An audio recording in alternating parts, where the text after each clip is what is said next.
So imagine these little tasks that you do throughout the day, putting on your shoes, putting on your shirt, putting on your pants, took almost an hour, 20 minutes. Could you imagine if it took every ounce of you just to be able to put on your socks, just to be able to put on your shoes, just to get out of bed in the morning? I mean, this is where I really learned true appreciation of my body and really got into the gratitude of what my body is able to do, what I was born with, this capable, able moving body. I am so grateful. And it really, I mean, as grateful as I've always been, I've been a gymnast and I did all these other things, great. But it really took to when I was in physical therapy school and we got to work with some patients who had cerebral palsy, and I met this guy named Steve, 35 years old, can't articulate words, so he can't even speak, but he lives on his own. He cannot walk.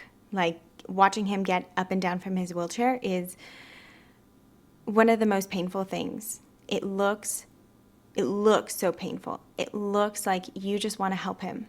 You want to put on his shirt. You want to put on his shoes, but he refuses. He lives alone. He cooks for himself. He makes his own bed. He showers.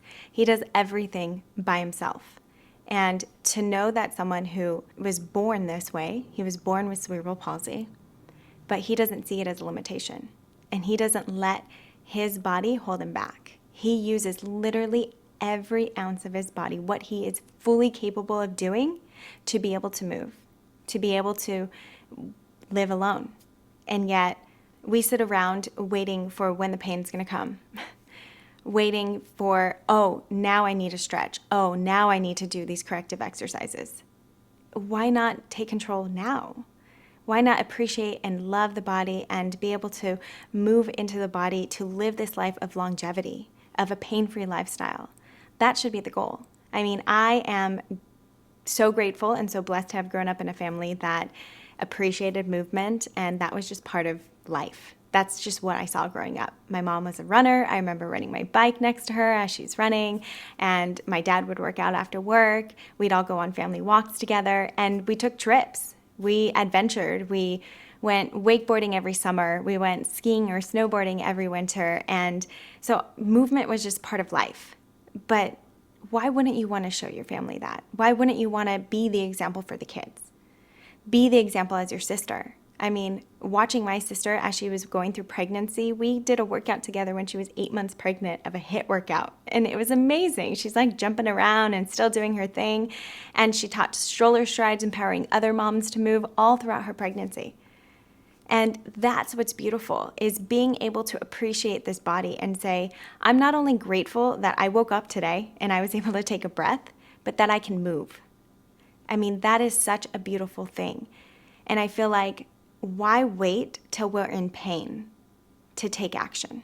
Why wait until you get an injury, until you're in chronic pain year after year? You don't need someone to necessarily work on you every time. What I do with my clients is I empower them to help themselves. It's not me. I'm not doing it. They're doing it.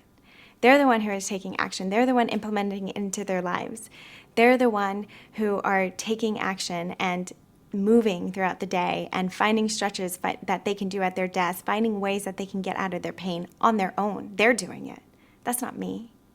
That's way more than what a massage can give you, way more than anything else is what you can do in your own body. So my goal for everyone is to empower you to take action of this body that you're born with. You're so much more capable of more than you give yourself credit for. So I go back to thinking about Steve in his wheelchair every day, moving for himself, taking care of himself, and using every ounce of his body for what it is capable and able to do. And why don't we do the same? Why don't we move more? Why don't we get ourselves out of restrictions before they happen, before pain happens, before injury happens? We're capable, we're able. We have it within us, we have it within our body. Our body knows, it's so in tune if we take time to listen. So listen to your body, feel your body, move into your body, and just start moving.